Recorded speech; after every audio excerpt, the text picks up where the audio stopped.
successfully retained the title earlier that same night against Jack Swagger. Immediately following the match, Kane came out within 30 seconds, cashing in the Money in the Bank contract quicker than anyone who had previously won the contract in previous years, including Edge and Rob Van Dam, to win the championship in the quickest amount of time of anyone who's ever held a Money in the Bank contract. So based on Kane's track record at the Money in the Bank pay-per-view and with the Money in the Bank briefcase and contract, I think that Kane has a great chance of winning this match and coming out of it as the WWE World Heavyweight Champion, based off of also how he was the previous #1 contender and had several opportunities against Daniel Bryan for the championship. I think it would be great seeing Kane here in 2014 as champion again, given everything that happened to his brother The Undertaker at the hands of Brock Lesnar at WrestleMania 30. Have I always been a Kane fan? I've been a Kane fan on and off again. There have been parts of my life, and as being a wrestling fan, that I've been a Kane fan. There have been other times that I haven't really been as big of a Kane fan as I was in earlier years. The first few years of Kane's character, really big. Kane fan. I thought it was awesome seeing The Undertaker feud with his brother, WrestleMania 14. We'll never forget that match, their match at WrestleMania 20, 6 years after their first ever match, and Collision at WrestleMania 14 was equally as effective to promote the return of Dead Man Undertaker. Always been a big fan of Kane and everything that he's done in the WWE, especially in the early thousands when he was teaming with people like X-Pac, when he was teaming with The Big Show for the first time ever. Obviously, Kane is a more effective tag team wrestler than he is a singles competitor, and the majority of his success in championship obtention has been as one half of a tag team like with Daniel Bryan or The Big Show. So he's had the majority of his success seen as a tag team wrestler. But I think he's had an equal amount of success as a singles competitor. It's just his accolades as a singles competitor aren't put over as much as they have been as a tag team wrestler, and I think that that really needs to be emphasized on if Kane's going to be a future WWE World Heavyweight Champion here in 2014 and working for the next few months with the New Talent Initiative. This also opens up the door for Kane to feud with wrestlers of the New Talent Initiative that he's never feuded with before as a heel character. I really appreciate how Kane is a heel character. Now, I would go for him being a heel character or a fan favorite. I really don't care at this point what they do with Kane's character and the perception of it. What I want to see here is Kane working with wrestlers that he's never worked with before, because he's worked with so many people before in the past. We don't need to see history repeating itself with Kane's character here in 2014. We need to give Glenn Jacobs the benefit of the doubt and have him feud with people we haven't had a chance to see him work with before. We've seen him work with The Undertaker. The last time we saw him work with The Undertaker was in 2010, 2012, when he made an appearance with the Monday Night Raw 1000th edition. The reunion of the Brothers of Destruction got a huge pop from the fans. We have seen Kane and The Undertaker work together countless times over the years. We have seen Kane work with The Big Show countless times over the years. We don't need to see Kane versus The Big Show for the WWE World Heavyweight Championship. I accepted Randy Orton versus The Big Show for the championship in the first few months of Randy Orton being WWE Champion because, obviously WWE didn't have any idea of what direction they wanted to take their company in.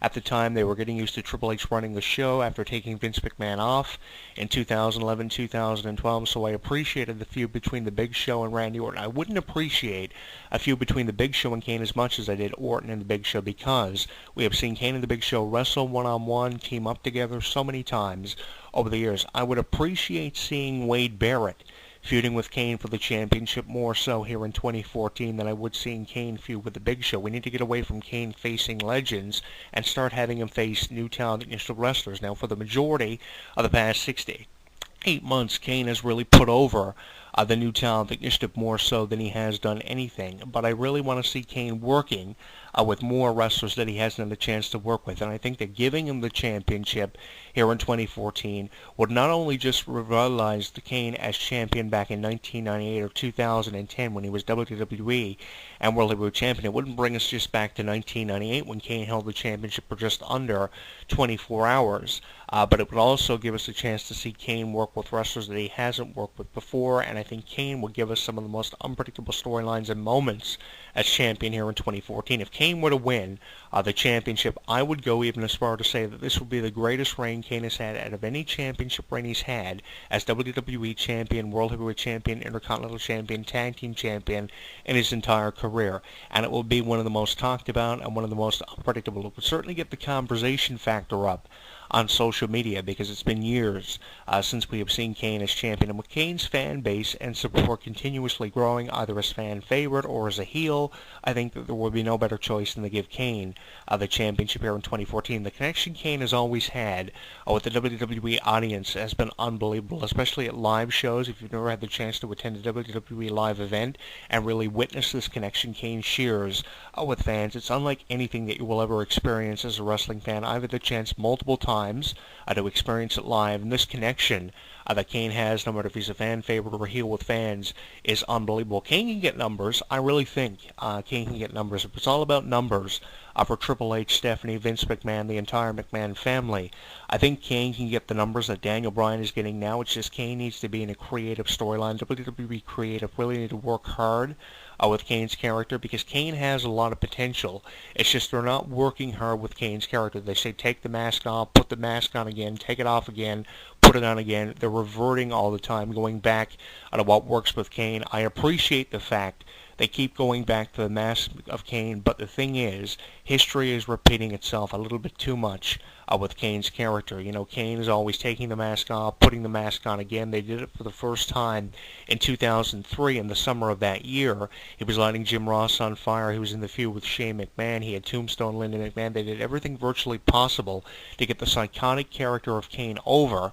When he first took off his mask, remember how he was supposed to be severely scarred from a fire when he was a child? They did nothing with that. He just took off the mask. He had no scars. I think he had a bit of facial paint when he first took the mask off in Madison Square Garden in 2003 in front of Rob Van Dam. He went from there to taking the mask off to feuding with RVD as early as SummerSlam.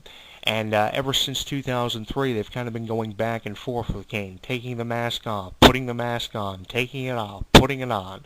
I mean, really, you know, are they just playing up the fact for the past few months that Kane had an injury and there was nothing for Kane to do? And now that he's actually cleared to wrestle, he's got the mask on again. So the next time he's hurt, he's going to be taking the mask off again and reassume his role as the director of operations. It makes me sick when you realize that Kane, when you really sit back and put it into perspective, when you realize how much potential Kane actually has. And without a doubt, undeniably, Kane has a lot of potential. I'm just frustrated all the time with the direction of his character. I mean, how many times on our Facebook page at HW Entertainment have you read a negative column or a negative review on Masked Kane? You have read hundreds, if not thousands, of reviews of how negatively this character is being perceived by not only columnists but by wrestling fans, because nobody can get into this Masked Kane as much as they could probably from 15 years ago when Glenn Jacobs was portraying the Masked Kane character for the first time. Nobody could get into it, and I can understand why nobody can get into this, because they remember the old Kane,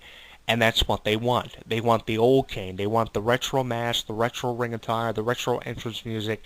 It would be good for an old school edition of Raw or some special that WWE would do either live or on pay-per-view for fans. It would be awesome to see Retro Kane, but they had to update him, they had to revamp him, and I think they did a great job doing it. It's just there's not much creativity coming forth from WWE creative from Kane. It would be an awesome storyline to see Kane take out and take on WWE creative. And I posed the question to WWE as to why they haven't had Kane take out a member of WWE creative or the entire creative team, because that would be the most creative thing they would have done with Kane since bringing this Masked Kane back. All he's really done of infamousy since returning as Masked Kane is feud with John Cena and Randy Orton, and how long out of those feuds last. I mean, Kane has been in feuds that have had a lot of potential. I mean, even feuds with The Miz that he's been involved in have had a lot of potential. It's just WWE didn't go as far as what you were expecting as a wrestling fan. They were going to take it. He's been involved with divas like Tori and Kelly Kelly. I was really disappointed in 2009 how they didn't go all out with Kane and Kelly Kelly's storyline, but I guess WWE realized it was going to go nowhere. Nobody was really interested in it. They started playing up that when Kane and Kelly Kelly presented an award at the Slammy Awards show that year for the best couple of the year, and they played it up as a storyline, and they were going to go all out with the storyline involving Kane, Kelly Kelly, The Miz, and Randy Orton. Even The Miz got a spot in there when Kelly Kelly blamed The Miz for causing some frustration in her life and her storylines. That was awesome. Really disappointed in how they didn't go all out with that, like I have been for many of Kane's storylines, and hopefully now that Kane is starting to complain and raising the issue of the fact that he wants to be the number one contender for the championship as opposed to these other challengers for the championship in the Money in the Bank ladder match at the pay-per-view. For the first time ever, we'll determine who the champion is. Hopefully now WWE will go through with Kane getting a meaningful reign as WWE champion. And this is something that I've been thinking about and we're going to mention earlier on here. I really want to see a meaningful reign for Kane as champion. They gave him 4 or 5 months as world champion in 2009, 2010. Really appreciated that. But he needs at least one meaningful reign as WWE champion before he retires and goes into the Hall of Fame. Kane needs to take that accolade with him, because without it, everything that he's done in his wrestling career for the past 20, 21 years, he's been involved with the wrestling industry just as long as what Mark Calloway, The Undertaker, has been involved with the wrestling industry. But the thing is, Kane has not got that one meaningful reign as WWE champion, unlike The Undertaker, who's had meaningful reigns as champion more than once.